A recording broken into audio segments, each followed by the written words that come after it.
चारू प्रज्ञा, अब ये 2014 वाली बीजेपी तो नहीं है ना। जब आप परिवारवाद का आप मुद्दा उठाते थे, समझ आता था, भ्रष्टाचार का आप मुद्दा उठाते थे तो भी जनता आपके साथ दिखती थी। लेकिन आज तो परिवारवाद के वो तमाम चेहरे जिनको लेकर आप विपक्ष पर निशाना साध रहे थे, आधे से ज्यादा तो आपके साथ आ चुके हैं। आप उन चेहरों से युक्त हो चुके हैं और आपके सहयोगी दलों की तो लंबी लिस्ट, अब जिसका जिक्र राजीव ने किया, प्रमाण है परिवारवाद का। पूजा जी नमस्ते। देखिए, परिवारवाद और एक परिवार से राजनीति में आने वाले ज्यादा लोगों में ये फर्क होता है और इस फर्क को हमारे प्रधानमंत्री कई बार समझा चुके हैं। अगर एक वकील का बच्चा वकील बनता है उसमें कोई बुराई नहीं है, लेकिन उसके ऊपर केस नहीं थोपे जाते जब वो हारता रहता है, लोगों का नुकसान करता रहता है। या एक डॉक्टर जो बन नहीं पा रहा है डॉक्टर, लेकिन जबरदस्ती उसको पेशेंस दिए जा रहे हैं, चाहे किसी का कितना ही नुकसान हो। राजनीति भी कुछ ऐसी ही चीज है। आप एक परिवार से आते हैं ये कोई बात नहीं, लेकिन अगर एक पूरी की पूरी राजनीतिक पार्टी आपके परिवार को कंधे पे उठा के चलने के लिए ही बनी हुई है, उससे समस्या है। और बार बार हमने देखा है कि देश का नुकसान होता है ऐसी पार्टियों की वजह से। उनके निर्णय ऐसे लिए जाते हैं जिनकी बस एक परिवार की जेबें भरनी चाहिए। उनकी पॉलिसीज ऐसी होती है कि केवल एक परिवार और उनके सहयोगी का मदद होना चाहिए।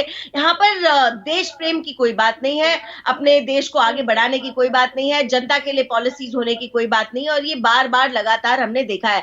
आप बताइए, हर इलॉजिकल तरीके से अगर ये परिवारवादी पार्टी अपने उस अगली जनरेशन को आगे शिफ्ट करती जाएंगी तो देश आगे कैसे बढ़ेगा। हाँ ठीक है, आप एक राजनीतिक परिवार से आते हैं, लेकिन अगर आप में काबिलियत है, आप जमीन पे काम कर सकते हैं, आप काम करके ऊपर उठ सकते हैं और निर्णय ऐसे ले सकते हैं, ऐसे समूह में बैठकर जहां पर पहले आप देश के बारे में सोचे, फिर पार्टी के बारे में सोचे और आखिर में अपने बारे में सोचे, तो कोई बात नहीं, आप आइए राजनीतिक परिवार से। इस फर्क को हमको स्पष्ट करना होगा। ये फर्क जनता को समझ में आता है। तो चारू, हमें ये फैसला भी जनता पे ही छोड़ देना चाहिए ना, कौन कितना काबिल है। तो फिर वंशवाद का, परिवारवाद का आरोप, उसका क्या मतलब रह जाता है? हाँ बिल्कुल, ये परिवारवाद का जो आरोप है या वंशवाद का आरोप है, निर्णय तो जनता के ऊपर ही है। लेकिन जनता के सामने अगर विपक्षी पार्टी अपने मुद्दे रखती है तब तो आप प्रश्न नहीं उठाती किस बारे में बात करना है। तो हमारे पास भी ये राइट है कि हम चुने हमको कौन सा मुद्दा उठाना है, जनता के सामने हम उठाते हैं। आपकी बात बिल्कुल ठीक है, अंत में जनता ही निर्णय लेगी, जनता को जो ठीक लगेगा उसका सहयोग करेगी। भाई, परिवारवाद पर आप विपक्ष को अगर कुछ बोलें तो यहां जब आपको विपक्ष उस पर रिस्पॉन्ड करता, उस पर जवाब देता नजर आता है तो वो पर्सनल अटैक आप पर हो जाता है। फिर मैं हूं परिवारवादी, पूरा देश जो है वो मेरा परिवार है, फिर उस तरह के बयान सामने आते हैं। नहीं, आप इसमें आप एक बात देखिए, मोदी जी के ऊपर बहुत ही निजी तरीके से और बहुत ही गंदी टिप्पणी हुई थी। मैं उसको दोहराना नहीं चाहती, बहुत ही गंदी टिप्पणी हुई थी। उस लेवल पर अगर विपक्ष को गिरना है तो फिर वो ऐसे कहते हैं ना कि कुल्हाड़ी पे पैर या पैर पे कुल्हाड़ी वाली सिचुएशन खड़ी हो जाती है। अभी भी जिस तरीके के स्टेटमेंट राहुल गांधी ने दिए मां शक्ति को लेकर, जिस तरीके से राहुल गांधी बोले मां शक्ति को लेकर, अगर ये पार्टी परिवारवादी नहीं होती तो आपको नहीं लगता इस पार्टी के सीनियर लोग बोलते कि आपका हर बयान गलत पड़ता है, आप आज से बयान नहीं देंगे। ये इसीलिए ही चल पा रहा है क्योंकि कांग्रेस एक परिवारवादी पार्टी है। अगर और कोई पार्टी होती तो इतने सारे झमेलों के बाद राहुल गांधी को पार्टी को लीड नहीं करने दिया जाता। ठीक है, मैं अपने सहयोगी राजीव रंजन का रुख कर रही हूं। राजीव,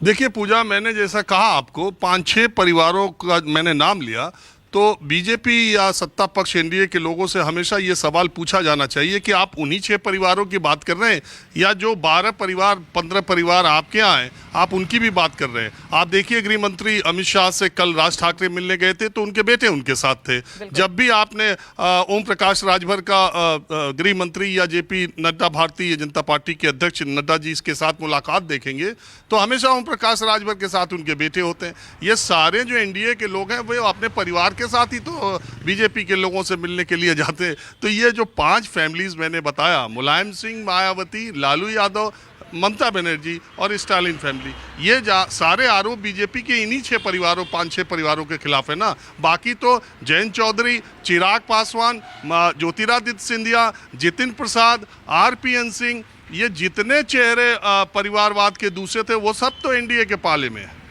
चारू, मैं चाहती हूँ आप इस पर रिस्पॉन्ड कीजिए। आखिर जो ये आरोप परिवारवाद का लग रहा है कि यानी 5-6 पार्टियों पर टारगेट होता है क्या बीजेपी का? आप जिन लोगों का नाम ले रहे हो आप, मुझको बताओ बीजेपी का कौन सा निर्णय ये सोचकर होता है कि वो उनके बाद उनका बेटा और उसके बाद उनका पोता ही एक सीट से चुनाव लड़ेंगे या एक प्रदेश के अध्यक्ष बनेंगे या राष्ट्रीय अध्यक्ष बनेंगे। यही फर्क है और ये फर्क बड़ा साफ है। आप बताइए ना, हमारी पार्टी में किसको गारंटीड है, किसको गारंटीड है कुछ भी? कोई पद भी, कोई सीट भी, कोई पोजीशन भी, कुछ भी गारंटीड नहीं है। ये सब कुछ आपकी मेरिट पर होता है और मेरिटोरियस राजनीति का समय इस देश में तब आया जब मोदी जी प्रधानमंत्री बने। मेरिटोरियस राजनीति होती है तो देश की प्रगति होती है, वरना जिस तरीके से पहले घपले पे घपले होते थे, स्कैम पे स्कैम होते थे, आज भी वो स्थिति चालू होती।